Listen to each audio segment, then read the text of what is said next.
Nós estamos estudando a carta de Paulo aos Filipenses e hoje eu convido você a abrir sua Bíblia lá em Filipenses, no capítulo 4. Hoje a gente vai entrar em mais um capítulo dessa carta. E se você ainda não fez a leitura do livro de Filipenses, eu desafio você durante essa semana a fazer a leitura de Filipenses.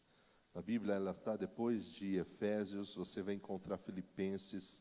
E esse capítulo 4 ele traz alguns temas muito importantes. A gente está no último capítulo de Filipenses. E a gente hoje vai olhar do versículo 1 ao versículo 9, onde o apóstolo Paulo ele vai falar sobre como a gente pode crescer em tempos de dificuldades. Como a gente cresce na nossa vida com Deus em tempos de dificuldade. E quando a gente olha esses versículos, o versículo 1 ao versículo 9 de Filipenses, nós vemos Paulo encorajando a fé daqueles irmãos. Nós vemos Paulo dando algumas instruções bem práticas. A carta de Paulo aos Filipenses é uma carta muito prática. E ele fala sobre esses desafios da vida. E eu fico imaginando como foi bom para aquela igreja receber essas instruções, porque eles recebiam essas instruções de alguém que estava vivendo o que estava pedindo, porque Paulo estava preso, então ele estava enfrentando um grande desafio, e ele encorajava aquela igreja. Ele fala nesse trecho que a gente vai ler hoje sobre a ansiedade, que é essa ansiedade que muitas vezes tenta roubar a nossa paz, ela tem que ser combatida com oração, com gratidão. Ao longo da vida nós somos confrontados com uma variedade de conflitos, de lutas, quer essas lutas sejam internas, interpessoais, lutas externas, e a questão é como nós reagimos no tempo das lutas, nos momentos difíceis, e é sobre isso então que Paulo fala nesse trecho. Você pode olhar no seu texto, como você pode acompanhar também pela tela. Paulo diz o seguinte no versículo 1: portanto, meus amados irmãos, a quem amo, de quem tenho saudade, vocês são a minha alegria, a minha coroa, permaneçam assim firmes no Senhor, ó amados.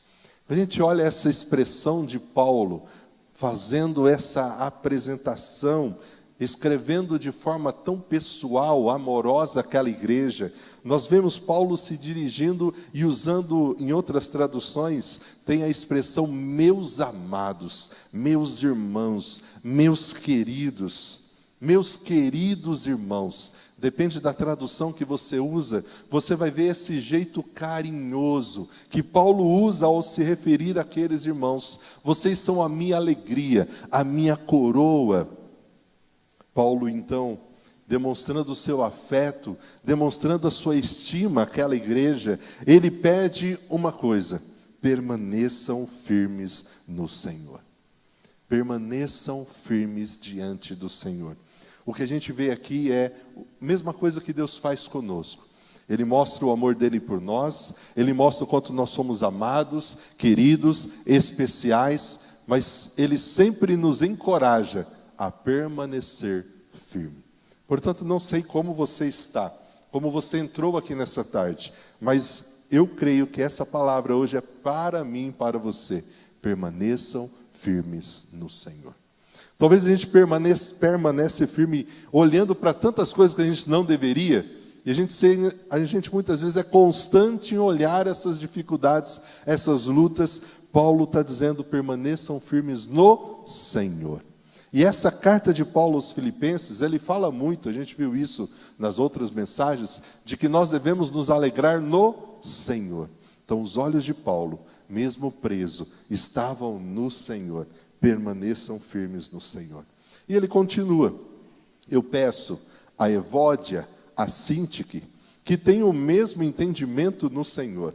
Sim, peço a você, leal companheiro de jugo, que as ajude, pois lutaram do meu lado na causa do Evangelho, com Clemente e com os meus demais cooperadores, cujos nomes estão escritos no livro da vida. Quando a gente olha esse texto, a gente vê o nome de Evódia, Sintique, a gente vê o nome de Clemente, a gente vê aqui que ele estava falando de alguém que foi seu fiel companheiro, seu leal companheiro. E o que estava acontecendo? Duas mulheres cristãs, duas mulheres que ajudaram Paulo, mas que agora estavam vivendo um momento de desentendimento.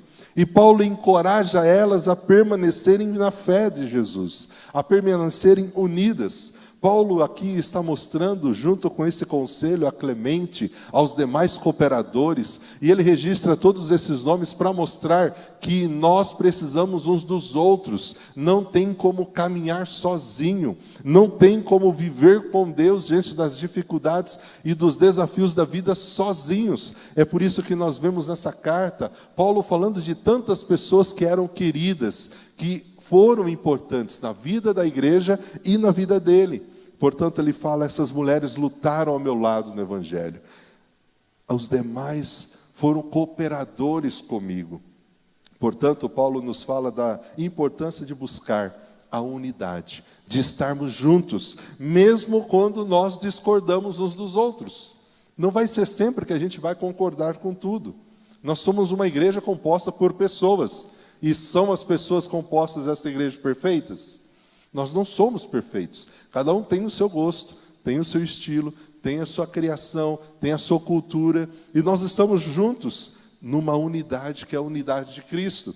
Então, mesmo quando houver discordância, essas mulheres mencionadas por Paulo, elas não eram apenas crentes, elas eram colaboradoras, elas se envolveram no ministério do apóstolo Paulo, elas trabalhavam na obra, elas compartilhavam o evangelho, se dedicaram ao lado de Paulo.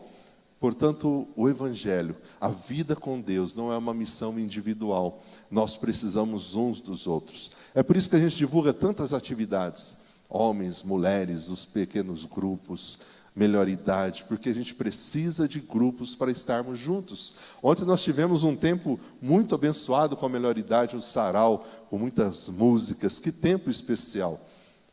Quando nós não estamos juntos, nós perdemos isso. Portanto, quando você vê essas atividades, não é só um arraiar, não é só vir comer, é ter um tempo de comunhão, é conversar com outras pessoas. Estar no culto é eu ter um tempo com outras pessoas. Paulo está nos ensinando a apreciar, a celebrar todas as contribuições que cada um faz aqui. E cada função, cada ministério é importante. E ele continua. Olha o que ele pede para nós: alegrem-se sempre no Senhor. Eu direi novamente. Em outras versões ele diz, eu repito novamente, alegrem-se. Que a amabilidade de vocês seja conhecida por todas as pessoas. Perto está o Senhor. Na quarta-feira eu falei só desse versículo, versículo 4, e até o versículo 7. Paulo está dizendo, alegrem-se sempre no seu dinheiro. É isso que ele falou? Alegrem-se sempre quando estiverem com saúde. Alegrem-se sempre quando o trabalho estiver 100%. 1000 maravilhas. Foi isso que ele falou? Se a nossa alegria dependesse das circunstâncias externas, sabe quando a gente ficaria feliz? Muito difícil, porque as circunstâncias externas só nos levam a nos concentrar naquilo que está errado, no que está difícil, no que está doendo, no que faz a gente sofrer. Por isso que Paulo, e eu quero lembrar você mais uma vez, alguém que estava preso, a sua alegria estava no Senhor, não no fato dele estar ali encarcerado. E qual foi o seu crime? Por que ele estava preso? Porque ele estava pregando o evangelho. Esse era o crime dele. Portanto, ele diz, alegrem-se sempre no Senhor. O que ele está nos ensinando aqui nessa tarde? Em vez de você focar, em vez de você deixar que os problemas sejam o seu foco, roubem a sua atenção, Paulo está dizendo que o nosso foco tem que estar no Senhor. E por que alegrem-se no Senhor? Porque quando nós olhamos para o Senhor, nós vamos lembrar de tudo que Ele fez por nós, e mesmo diante das lutas, a gente vai sentir gratidão, alegria, porque nós, mesmo sendo tão pequenos, fomos amados por Deus e continuamos sendo amados por Ele. Portanto, quando Paulo diz alegrem-se no Senhor, eu repito novamente, alegrem-se. Paulo está dizendo, comecem a lembrar as bênçãos que vocês já receberam, tudo aquilo que eu já fiz na vida de vocês. Reconhecer as bênçãos de Deus nos ajuda a manter uma perspectiva positiva no meio das adversidades. A fé em Deus nos dá a segurança de que Deus está no controle de tudo. Por isso que Paulo diz: alegrem-se no Senhor. Estejam alegres, mas não nas circunstâncias, no Senhor. E essa alegria no Senhor nos capacita a passar pelas dificuldades. E ele vai continuar no versículo 5 falando da amabilidade. Que o amor de vocês, que a gentileza de vocês, que a forma de vocês se comportarem seja conhecida por todas as pessoas. Em algumas outras versões ele fala de moderação. O que ele está falando na prática é que a nossa forma de nos tratar uns aos outros seja conhecida por todas as pessoas. Ele está falando aqui sobre gentileza. Ele está falando aqui da gente ser gentil, da gente ser compassivo, da gente ser compreensivo com todos, sem distinção.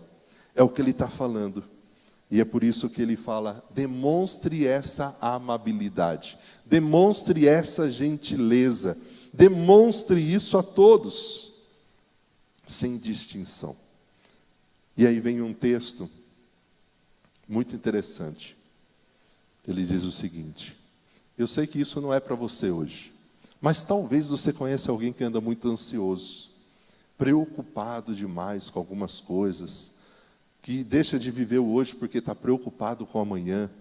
Paulo diz o seguinte: não andem ansiosos, não andem aflitos, e aí as versões também vão mudando as palavras, não andem preocupados, não se aflijam por coisa alguma, mas antes, por meio da oração, por meio da súplica, com ações de graças, apresentem os seus pedidos a Deus.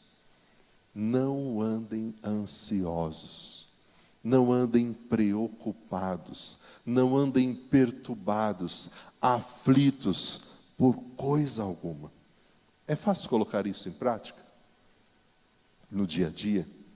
Quando a gente está diante de uma situação que mexe com as nossas emoções, que nos desafiam a sentir medo, que nos desafiam a até duvidar: será que de fato Deus está no controle?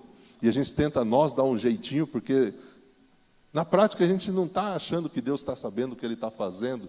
Porque quando a gente vive ansioso e preocupado, é isso que a gente está falando para Deus: eu não confio completamente no Senhor, eu não confio completamente que o Senhor está no controle.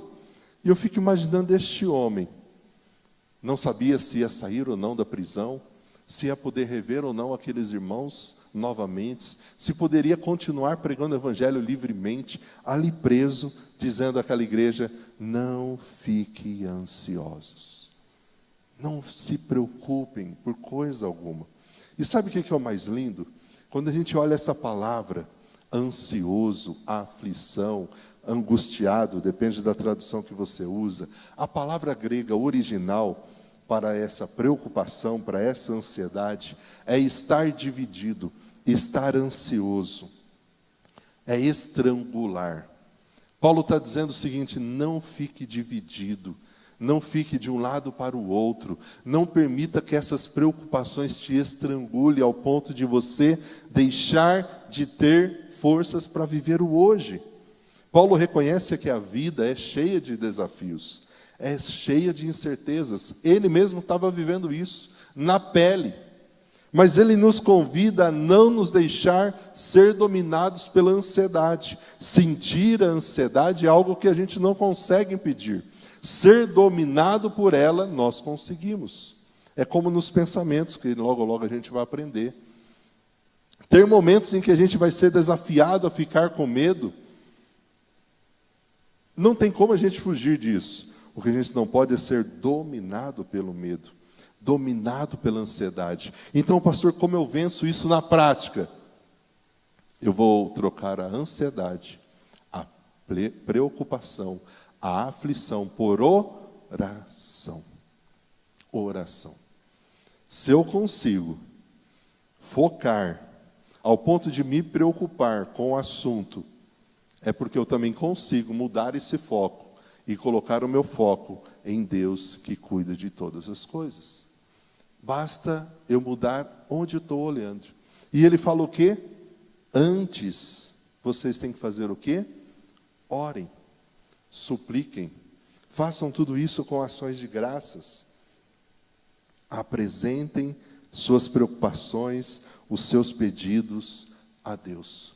Paulo está dizendo que a oração é a ferramenta principal, fundamental, para nós nos comunicarmos com Deus. E por que será que Paulo está reforçando isso? Porque uma das coisas que a gente mais é tentado a deixar de lado quando estamos ansiosos é a oração. E a gente até dá aquela desculpa: não tenho força, eu não consigo, não dá. Mas se a gente enfrentar essa ansiedade, deixar de ser dominado por ela com a oração, a gente consegue. É o que acontece, a gente se entrega, a gente simplesmente se entrega. É aquela mesma situação de duas pessoas que recebem o mesmo diagnóstico. Não sei se você já acompanhou, mas eu já vi algumas histórias que duas pessoas receberam o mesmo diagnóstico, de um câncer agressivo, poucos dias de vida. Uma pessoa simplesmente ao ouvir esse diagnóstico, ela fez o quê? Se entregou. Vou morrer. Acabou. Está tudo encerrado.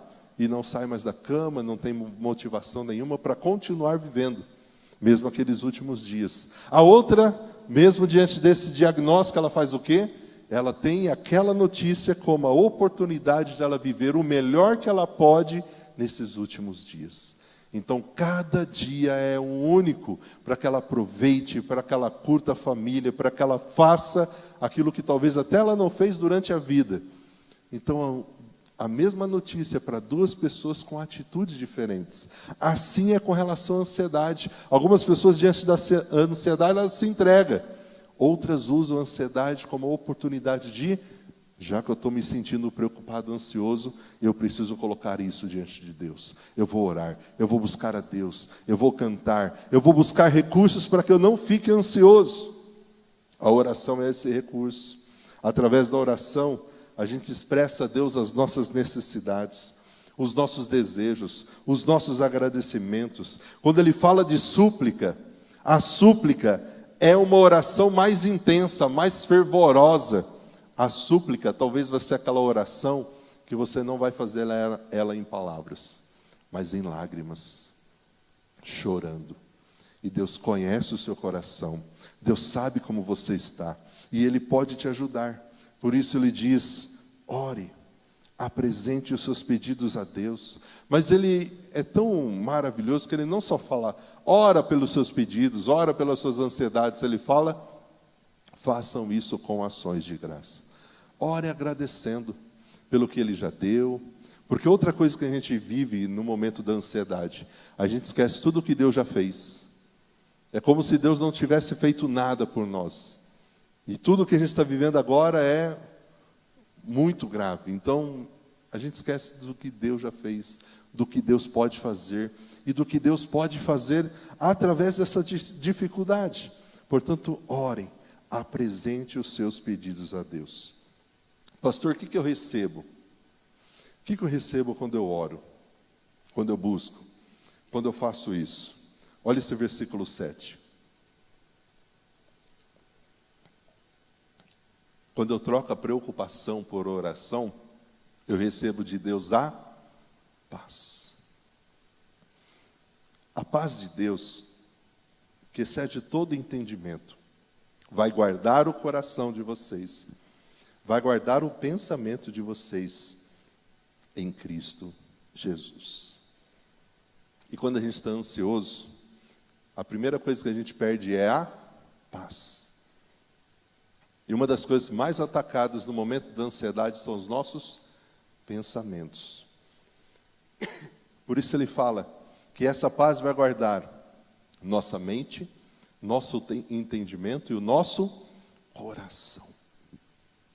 Quando a gente troca a preocupação, a ansiedade, pela oração, Deus nos dá uma paz. Essa expressão que excede todo entendimento, sabe o que significa? É uma paz sobrenatural. Não tem explicação.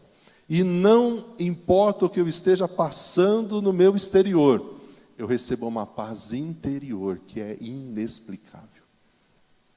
Esse homem estava preso, e ele estava dizendo que ele estava em paz. Portanto, querido, talvez quando a gente ora, quando a gente compartilha com Deus as nossas ansiedades, algumas situações vão continuar como estão. Só que internamente, Deus muda algumas coisas. Deus nos dá paz. Deus nos dá capacidade de enfrentarmos essas dificuldades, sabendo que nós não estamos sozinhos, que Ele está conosco. Essa paz não se baseia nas circunstâncias favoráveis, mas na presença imutável de Deus. O que Paulo está dizendo aqui é: confie em Deus, troque a preocupação por oração, ore mais, apresente todos os seus pedidos a Deus, apresente todas as suas necessidades, apresente todas as suas ansiedades diante de Deus. Em momentos de preocupação, coloque diante de Deus as suas preocupações. Sabe o que a ansiedade deveria ser para nós? Só um lembrete de que a gente tem algumas coisas para orar. Quando você for tentado a se preocupar, que isso seja um lembrete de que você precisa orar por isso. Ao invés de focar nisso e ficar ansioso, ore sobre isso. Coloque diante de Deus, peça para Ele.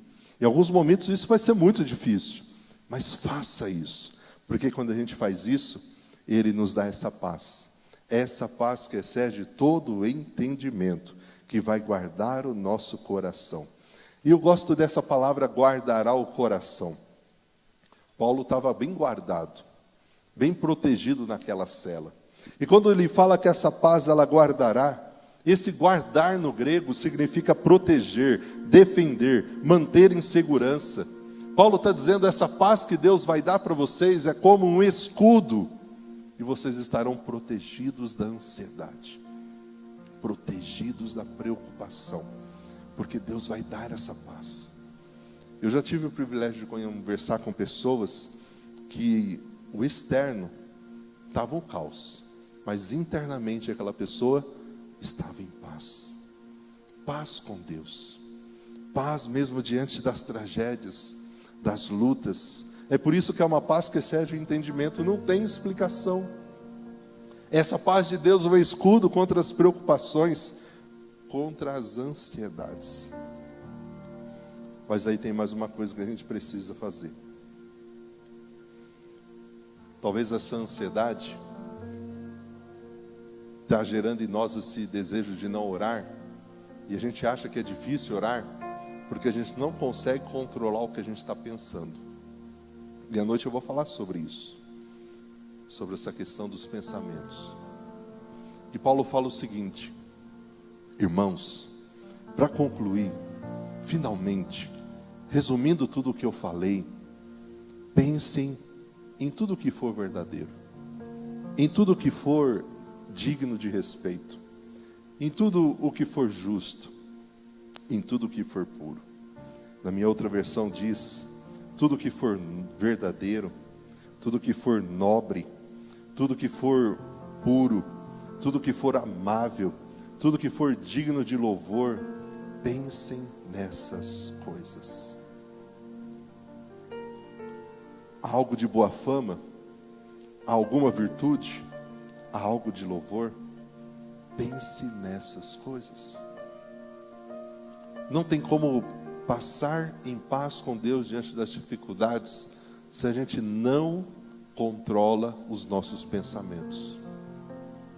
Nossa mente é o nosso maior campo de batalha nos momentos das dificuldades. Quantas pessoas não conseguem ter uma noite de paz, de descanso, porque parece que a mente não para de trabalhar. Quando eu leio o Salmo 3 e o Salmo 4, eu vibro, porque eu vejo Davi expressando o seguinte: eu deitei, eu dormi, eu tornei a acordar, pois o Senhor é quem me sustém. Quando a gente olha só esse versículo, que bênção, Davi estava vivendo um tempo de muita paz. Mas sabe qual é o contexto desse versículo? Davi estava fugindo do próprio filho Absalão, que queria tirar ele do trono. Davi estava no deserto, fugindo do filho, dorme numa caverna. E mesmo diante do ataque iminente do filho, ele deitou, dormiu, tornou a acordar, porque quem sustentava ele era o Senhor. Tudo que for verdadeiro, tudo que for digno de respeito, tudo que for justo, tudo que for puro, tudo que for amável, tudo que for de boa fama, se houver alguma virtude, se houver algo de louvor, é nisso que vocês devem pensar. Paulo nos convida a tomar as rédeas dos nossos pensamentos. Paulo nos convida a nutrir os nossos pensamentos com aquilo que é inspirador, edificante. Paulo fala que eu e você precisamos ser conscientes em escolher o que está entrando na nossa mente. O que eu estou pensando? Paulo está dizendo que eu e você devemos evitar pensamentos negativos, pensamentos de preocupação, concentrar-se nos pensamentos elevados, edificantes. Lembra daquele texto de Lamentações? Quero trazer à memória aquilo que me dá ansiedade, não é? Quero trazer na memória aquilo que me dá esperança. Mas a gente só traz à memória o que nos preocupa. A gente só traz na memória aquilo que nos perturba. A gente só traz à memória aquilo que nos deixa ainda mais ansioso. Por isso ele fala dos pensamentos. Concentre-se em pensamentos bons. Quando colocamos essas coisas em nossa mente, elas permanecem em nós. E ele termina. Coloque em prática tudo que vocês aprenderam, tudo que vocês receberam, tudo que vocês ouviram, tudo que vocês viram em mim. E se vocês fizerem isso, o Deus da paz estará com vocês. Quantas coisas a gente já tem aprendido no livro de Filipenses? Quantas coisas você tem aprendido na sua caminhada com Deus? Paulo está dizendo, coloque em prática agora. Nós somos muito tentados a ter conhecimento e ganhar muito conhecimento. E hoje, tantas áreas que a gente consegue conhecimento muito fácil. Mas quando a vida com Deus, não basta só o conhecimento. O mais importante do que o conhecimento é a prática daquilo que a gente já conhece, daquilo que a gente já sabe, daquilo que Deus já falou para a gente fazer. Então Paulo está dizendo, coloque em prática tudo aquilo que você já aprendeu, tudo aquilo que você já recebeu, tudo aquilo que você já ouviu, tudo aquilo que você já viu. Coloque em prática. E quando a gente coloca em prática, o Deus da paz estará com você. O Deus da paz estará com você. O que você precisa colocar em prática? Quais são as coisas que Deus quer que você coloque em prática na sua vida? Talvez é só a questão da ansiedade mesmo. Mas se pudesse resumir todo esse texto, a coisa mais importante que Deus quer de mim e de você nessa tarde é entender que nós temos uma ferramenta que a gente não pode deixar de lado, que é a oração. E quando nós oramos, nós não falamos com qualquer pessoa, nós estamos falando com Deus, o Deus Todo-Poderoso. E o Deus Todo-Poderoso que não nos julga, por isso que você pode falar de tudo com Ele, que não nos aponta o dedo, que não nos condena, que simplesmente se importa conosco e que responde a todas as nossas orações. Você sabia que Deus responde todas as nossas orações? Mas pastor, todas. Só que Ele tem 3 respostas para as nossas orações: sim, não e espere. Mas que Ele responde todas, Ele responde. A gente quer só sim. Talvez Ele dê alguns nãos. E os mais difíceis são aquelas orações que Ele diz, espere. Mas Ele responde. Portanto, convido você a ficar de pé. E esse cântico vai ser o cântico que mostra para nós aquilo que Paulo já convidou os filipenses a fazer, ao orar. E nós precisamos entender que quando a gente fala com Deus, a gente encontra essa paz, essa calma, que em nenhum outro lugar a gente vai ter, só na presença de Deus. Portanto, louve ao Senhor, exalte.